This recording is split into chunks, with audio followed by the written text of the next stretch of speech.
This podcast is brought to you by Emote Projects Limited. The podcast is for educational purposes only.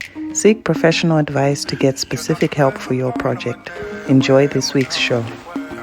Welcome to An Architect and a DJ and Build a Home podcast. I'm an architect. And I'm the DJ. Still in our very special venue. Yes. Yeah. Very nice. We love it. It's beautiful. I think we're moving. Yeah, we've moved. Yeah. This is our new spot. The owners don't have a choice. Are trying their best to kick us out, but we said no. They actually never invited us to their home, but fate brought us here, and we're here to stay. Stay. Yeah. Okay. It's you. It's me. Yes. Okay. Yeah. So what we're talking about today. So this week in church. Mm-hmm. When we were in church, we were listening to a sermon, and we've been going through this series about God and money, and really good because I think it's not common that you would hear a message about money being talked about like that in a church setting. Like that, I'm glad you pointed it out. Like that. Yes. Yeah, because there's. So it's been a really good series, mm-hmm. Challenging our thoughts on money, and this past Sunday. It was talking about how you would apply God's wisdom to the use of money, and there was a verse that was read out that caught my attention. So I'll read it. But don't begin until you count the cost. For who would begin construction of a building without first calculating the cost to see if there is enough money to finish it? Otherwise, you might complete only the foundation before running out of money. And then everyone would laugh at you. They would say, there's the person who started building and couldn't afford to finish it. It's like God knew. He saw in the future that there would be this particular podcast. And he decided to put in the Bible something to do with construction. Isn't that just amazing? I mean, he could have gone with anything. He could have gone with who would start a business, who would start a workshop, but no. Yeah, he said construction. So it's specifically for this podcast. For us. Okay. Such a time as this. Oh, wow. Yeah. Anyway, what stood out for me? So the entire chapter is really like the background to that is giving counting the cost of this difficult journey of being Jesus's disciple, and then he uses this parable as a comparison. And so being an architect, being a project manager, it definitely caught my attention. And I think what stood out, because our pastor did say after he read it, he said, so back in the day, people would have been saying, what? Who would start without considering the cost? You know what? And then he says, but if today, Jesus was to come today to Zambia in 2023, it's like, that's how we roll. That's how it's done. There's no shock. So I think it was really, I think the theme that stood out for me was that you're deciding to take this path that is a difficult one, that has a lot to it. Are you ready for it? Are you considering Have you thought it through? Yeah. Like thoroughly thought it through? Yeah. Have you gone through it? So, it was interesting, and I thought we could talk about it on the podcast. Okay. Yeah. And for you, you said that one of the things that stood out in that whole text was a thing about cost, counting the cost. Yes. But when it comes to construction, cost does not necessarily just apply to money. So how I thought about calculating the cost is one, there's the money. Of course. So definitely Do you have the money for the journey that you're about to take? Do you understand how much you will need? And I think a lot of people struggle with that, because whenever you're asking, like, okay, what's your budget? They want you to tell them how much it costs. Like, okay, first you tell me how much it costs. First you do the drawings, or first I need to see a bill of quantities. Yeah. But the thing is, have you measured your own position? Like, how much are you going to be able to put towards a building project? What is it going to do to your budget? What is it going to do to your monthly spending? If you're saving, how much are you able to save? And it's better that you come with that to say, I've got 1 million kwacha and I want to build a house. This house is going to do this and this for me. Then it makes it easier for the process to go along. But a lot of the times it's like, what's your budget? Tell me first. And it's amazing. It's always like that. Yes. I mean, I've sat in on meetings where you're with the client, and and it's usually the first, second meeting. And say, okay, listen, before we go any further, I'd like to know what's your budget. I swear to you, it's always like, okay, first of all, you tell me. You tell me. Yes. No. But no, you have to. Yes. The starting point has to be, where are you? What's your what are we working reality? with? How much do you have? Yes, I think the other aspect of counting the cost is that it's a long process. It's a long process. There's a commitment that you have to make. There's a role that you play in taking this journey.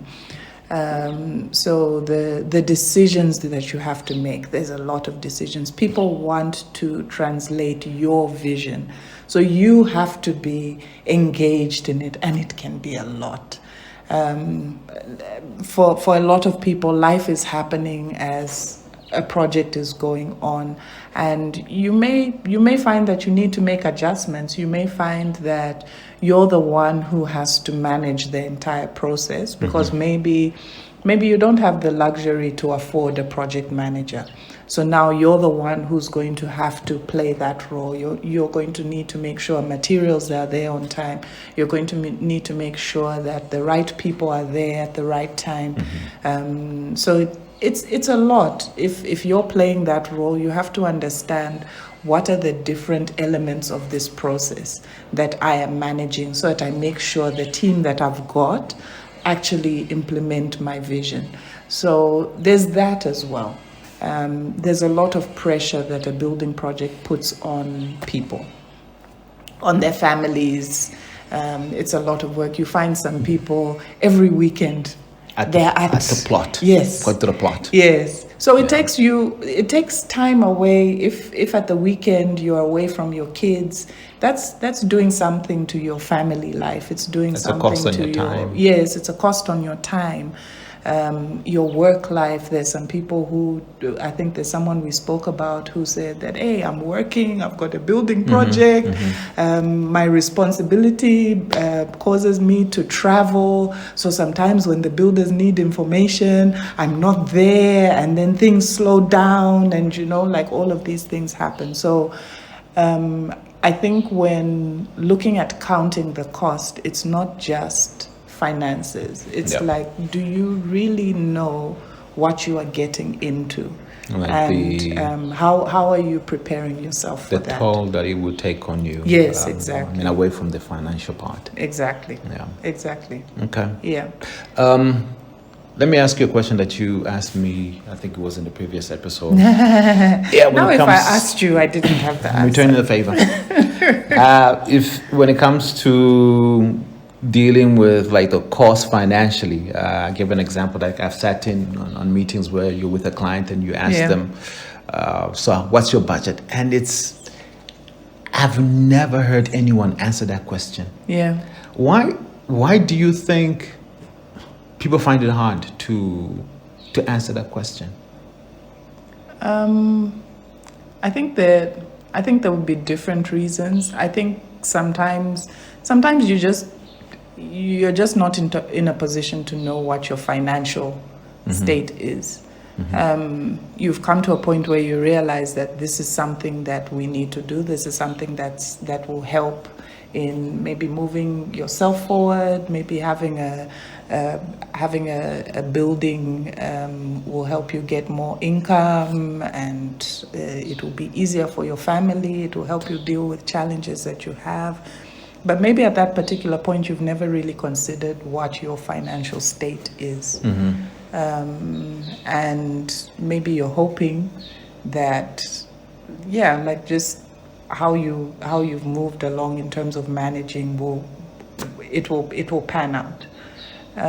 Sometimes it could be like, I think when I asked you, you spoke about like denial and optimism. Yes.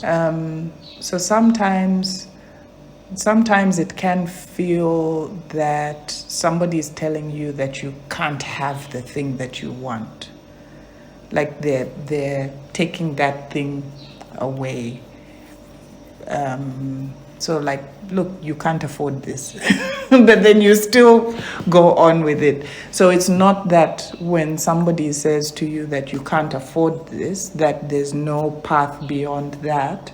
It's just that, okay, we need to do work to figure out what would be the best solution for you based on your situation. So I think, like what you said about denial, sometimes comes in. Sometimes I think I think the lack of understanding of the process will also make them I want to get this over and done quickly. Just give me what I want. You know what I mean? They're like, hey, but it doesn't work like that. True. Yeah. So I think there are many reasons. I think people would have many reasons, but I think those are what come to mind from what I've seen. Also, I mean, I have watched you sit down with professionals. Yeah. I have watched you sit down with people who deal with money. Yeah. Accountants. Yes. But they never answer that question. I'm thinking, does the element of culture also maybe come into play? Because when it comes to money, we're never comfortable. Yeah, we don't talk about it. Maybe it does. I don't really know, but maybe it does. Yeah, because the money conversation is difficult to have, and I think even as we've been doing like the series that we referred to, you do find that facing things head on. And I guess the difficulty is that it's not really about money. There are probably things behind some of the decisions that we make that then come out in how it is that we respond to having money or using it. Yeah. So yeah, I think that could play, but it's probably a lot of different reasons. All right. Yeah. You were going to talk about the process. Okay. Yeah. Yes. Our process. And the nudge process. Yes. That's why you're here, my love. That's why you're here. So one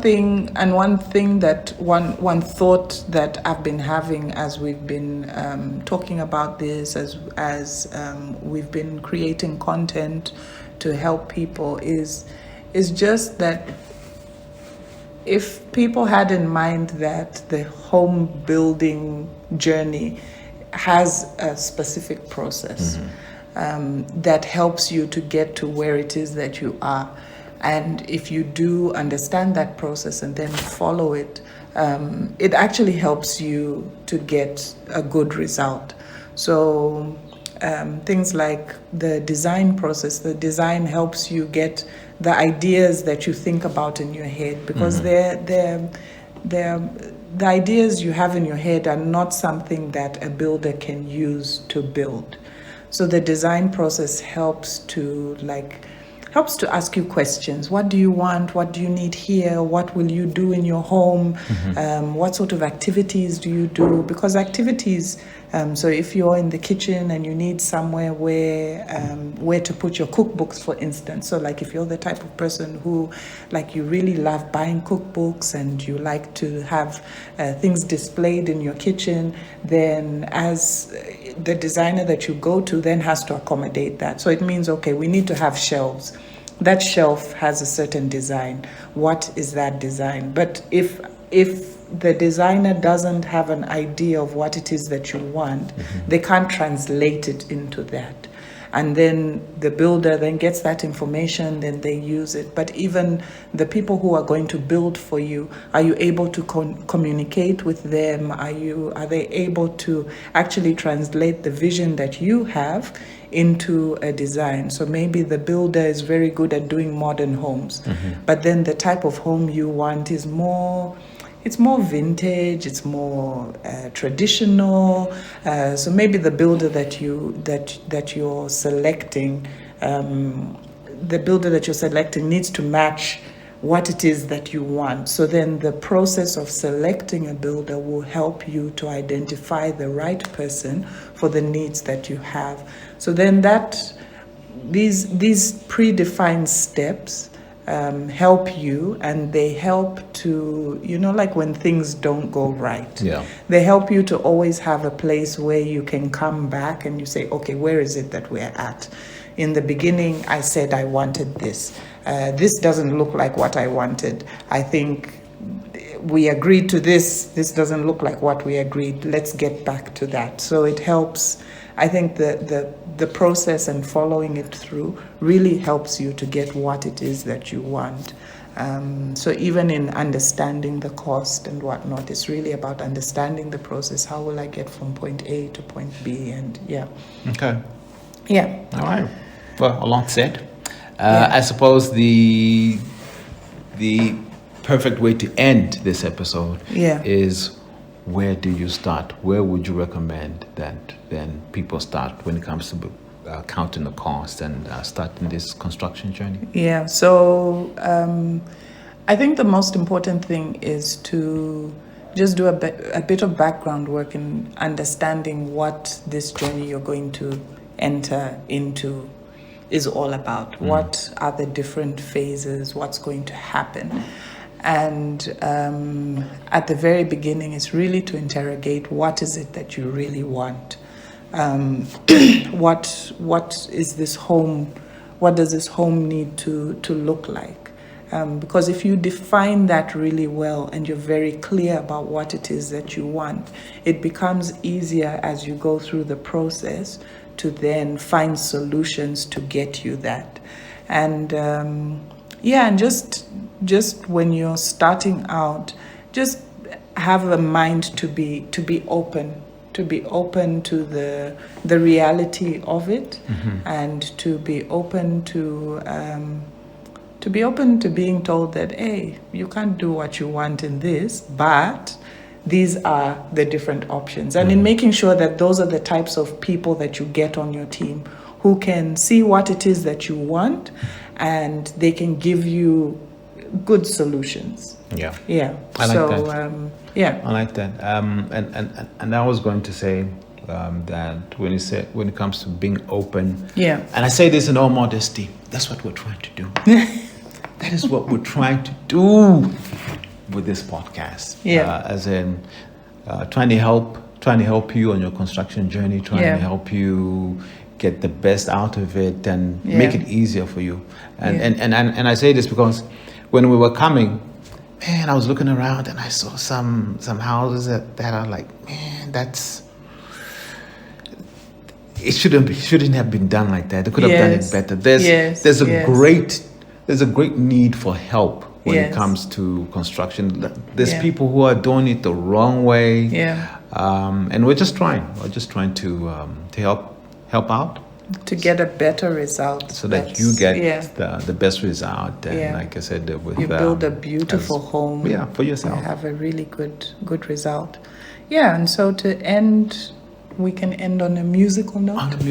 Yeah. But what's been